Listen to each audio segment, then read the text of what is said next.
Let's go on to another question. How is your office promoting or integrating green space in the city's growth? Have little parklets been successful? What other green initiatives have you been doing?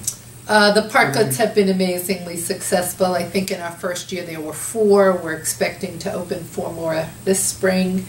We're working with neighborhood business districts to create the space for parklets. And how big are parklets usually, just for so? A couple of parking spaces long. It's sort of like putting out a little deck in front of a couple of storefronts on a block.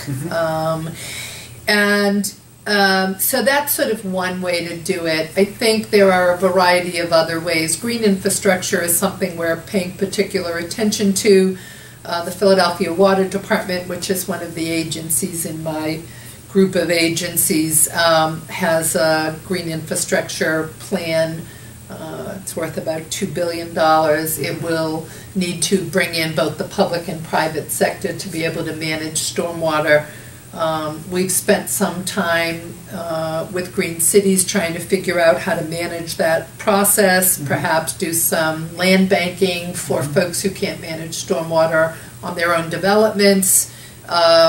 We have pulled in all of the necessary public agencies to help manage stormwater. So if we're paving a new playground, we'll build it with porous asphalt so that it can manage stormwater on site. We've just built our first porous street in South Philadelphia.